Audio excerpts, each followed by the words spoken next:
بسم اللہ الرحمن الرحیم۔ یہ واقعہ خلافت فاروقی کے دور کا ہے۔ حضرت امیہ بن الشکر کنعانی آنکھوں سے معذور تھے۔ ان کا ایک ہی بیٹا تھا، کلاب۔ کلاب نہایت فرما بردار، خدمت گزار اور باپ کا سچا سہارا تھا۔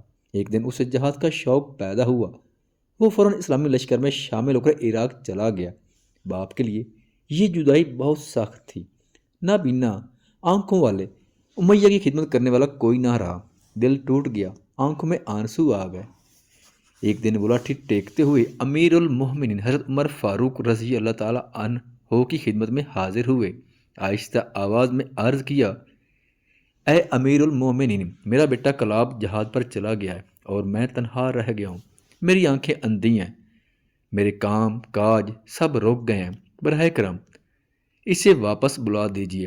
یہ کہہ کر امیہ نے کچھ اشعار پڑھے جن میں بیٹے کی یاد، جدائی کا درد اور محبت کے آنسو شامل تھے۔ حضرت عمر رضی اللہ تعالیٰ عنہ کے دل پر وہ اشعار بجلی بن کر گرے۔ چہرہ بدل گیا، آنکھیں نم ہو گئیں۔ آپ نے فوراً سپہ سالار کو پیغام بھیجا، کلاب کو واپس مدینہ بھیج دو۔ کچھ دنوں بعد کلاب مدینہ پہنچا، سیدھا مسجد نبوی میں حاضر ہوا۔ حضرت عمر رضی اللہ تعالیٰ عنہ نے فرمایا، کلاب، تم اپنے باپ کی ایسی کیا خدمت کرتے تھے کہ وہ تمہارے فراق میں بے قرار ہیں؟ کلاب نے مؤدبانہ انداز میں عرض کیا، یا امیر المومنین، میں ان کے سارے کام خود کرتا تھا۔ جب وہ دودھ پینے کی خواہش کرتے تو میں اونٹنی کے تھن کو ٹھنڈے پانی سے دھوتا تاکہ دودھ ٹھنڈا ہو جائے، پھر دودھ دہو کر برتن کو صاف کپڑے سے ڈھک دیتا اور احتیاط سے ان کے ہاتھ میں پیش کرتا۔ حضرت عمر رضی اللہ تعالیٰ عنہ نے فرمایا، اچھا، آج ہمارے سامنے دودھ دہو کر دکھاؤ۔ کلاب دودھ دوہنے لگا۔ دوسری طرف امیر المومنین نے ایک آدمی کو بھیجا کہ امیہ کو بلا لاؤ۔ امیہ لاٹھی ٹیکتا ہوا آیا، سلام کیا اور خاموش بیٹھ گیا۔ اتنے میں کلاب دودھ دہو کر فارغ ہو چکا تھا۔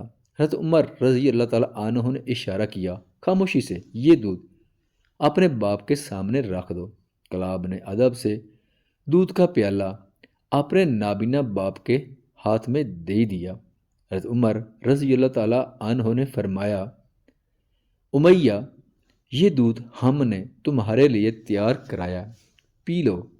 امیہ نے ایک گھونٹ ہی پیا تھا کہ بے اختیار بول اٹھا، مجھے تو اس دودھ میں اپنے بیٹے کلاب کے ہاتھوں کی خوشبو آ رہی ہے۔ یہ سن کر حضرت عمر رضی اللہ تعالیٰ عنہ اور تمام حاضرین آبدیدہ ہو گئے۔ حضرت عمر رضی اللہ تعالیٰ عنہ نے فرمایا، کلاب، اپنے باپ سے ملو۔ کلاب آگے بڑھا، باپ سے لپٹ گیا۔